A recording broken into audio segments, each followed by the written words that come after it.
تو رہے گا اور ناقدری کرے گا تو چلا جائے گا۔ اس لیے بہت بڑی ذمہ داری ہے حافظوں کی کہ اگر آپ کا قرآن پکا نہیں ہے، اپنے قرآن کو شروع سے پکا کرو، چاہے جتنے دن لگ جائیں، قرآن کو پکا کرو۔ اتنی بڑی دولت کائنات میں مل نہیں سکتی۔ قرآن پڑھنا خود عمل ہے۔ آج بہت سے لوگ ناسمجھی میں کہہ بیٹھتے ہیں یہ قرآن پڑھ لیا، حافظ ہو گئے، یہ ہو گئے، کوئی فائدہ نہیں جب تک اس کو سمجھو نہ، جب تک اس کا ترجمہ نہ کرو، جب تک قرآن میں شریک نہ ہو، کوئی فائدہ نہیں۔ ایسی بات نہیں بولنا چاہیے۔ الف لام میم لفظ پڑھنے پر کتنا مل رہا ہے؟ الف لام میم کا معنی کوئی مائی کا لفظ بتا سکتا ہے؟ الف لام میم کے کیا معنی ہے؟ کوئی فائدہ نہیں جو بتا سکے کہ الف لام کے کیا معنی ہے۔ لیکن پڑھتا ہے تو 10 نیکی، وضو کے ساتھ 25 نیکی، اور نماز میں 100 نیکی کا ثواب ملتا ہے۔ تو یہ کہتے ہیں نا کہ قرآن پڑھ لیا اور یاد کر لیا، کوئی فائدہ نہیں ہے جب تک کہ اس کا معنی مطلب نہ سمجھے اور جب تک کہ اس پہ عمل نہ کرے۔ ارے جب پڑھے گا ہی نہیں تو سمجھے گا کیا، اور جب سمجھے گا نہیں تو عمل کیا کرے گا؟ لیکن اس طرح انکار کر دینا کہ بالکل بیکار ہے، یہ بھی بہت گندی ذہنیت ہے۔ اللہ ہم سب کی حفاظت فرمائے۔ دوسری بات یہ کرنا ہے کہ ہمارے نبی رحمت والے تھے، ہمارے نبی رحمت والے تھے۔ حضور کی مکی زندگی پڑھو، حضور کی مکی زندگی پڑھو۔ دندان مبارک شہید ہوئے، پیٹ میں پتھر بندھا، مہینوں گھر میں چولہا نہ جلا، کئی دن گھر میں فاقہ پڑا، دونوں بیٹیوں کا بھرے بننے میں طلاق ہوا، دونوں داماد دونوں نواسے شہید ہوئے، چچا کا کلیجہ چبایا گیا، 3 سال تک بائیکاٹ میں رہنا پڑا۔ حضور نے کتنی بد دعا دیا، باہر کے میدان میں خون سے لہان کیا گیا، دونوں جوتے خون سے بھر گئے۔ حضرت زید کہتے ہیں آپ بدعا دے دیجیے، فرشتے آ گئے جو آپ کہتے کر دیں۔ آپ نے فرمایا نہیں، یہ مجھے سمجھتے نہیں۔ ہمارے نبی رحمت والے نبی تھے، رحمت والے نہیں تھے۔ گنی چنے موقع پر آپ نے بدعا دیا ہے۔ کسی ایک کو کہا تھا اللہ اپنے کتوں میں سے کوئی کتا مقرر کر دے۔ 1 یا 2 مرتبہ فجر کی نماز میں آپ نے سورۃ نازلہ پڑھا ہے۔ آپ کی زندگی کبھی بھی بدعا دینے کی نہیں تھی، آپ کی یہ ہدایت کی دعا ہے۔ اللہم اہد قومی فإنہم لا یعلمون، یہ اللہ ہدایت دے، ان کو سمجھ دے۔ ہر زمان میں اہدنا الصراط المستقیم، اور ہم خوش ہوتے ہیں بدعا ہے، کرنا دھرنا کچھ نہیں، بس بدعا دیتے رہو اولادوں کو اور بدعا دیتے رہو لوگوں کو، اور کرنا کچھ نہیں۔ جو ہوتا ہے ہمارے کرتوت سے ہوتا ہے۔ اعمالکم اموالکم، حضور فرما رہے تمہارا عمل بھی تمہارا حاکم ہے، تمہارا عالم ظالمانہ ہے تو قرضداری حکمراں مقرر ہوں گے، اور تمہارا معاملہ انصاف کا ہے، انصاف والے ہوں گے۔ جو تم کرو گے وہ جو خدا مسلط کرے۔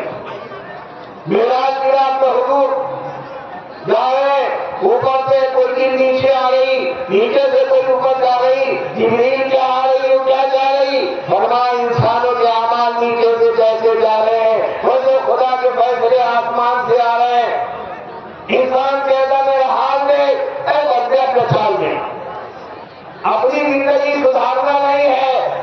کئی فیصد ہمارے اندر نماز زندہ ہے، کئی فیصد روزہ زندہ ہے، کئی فیصد زکات زندہ ہے، کئی فیصد حج زندہ ہے، کئی فیصد دوسروں کے حق ادا زندہ ہے۔ پورے مجمع میں پوچھتا ہوں، باپ مر جائے تو بیٹی کا بہنوں کا حق ہے، 3 بھائی 3 بہن ہے، 9 حصہ بنے گا، 2 بھائیوں کو ملے گا، 1 بہنوں کو ملے گا۔ یہ شریعت کا حکم ہے اور نص قطعی سے ثابت ہے۔ جو کہے نہیں ہے وہ کافر ہے، اور جو نہ دے وہ ظالم ہے، فاسق ہے، حرام خور ہے، کل میدان محشر میں دینا پڑے۔ سب کو معلوم ہے یہ حق، کتنے لوگ یہ حق ادا کر رہے ہیں۔ باپ کا انتقال ہو گیا، بہنوں کو کون دے رہا ہے؟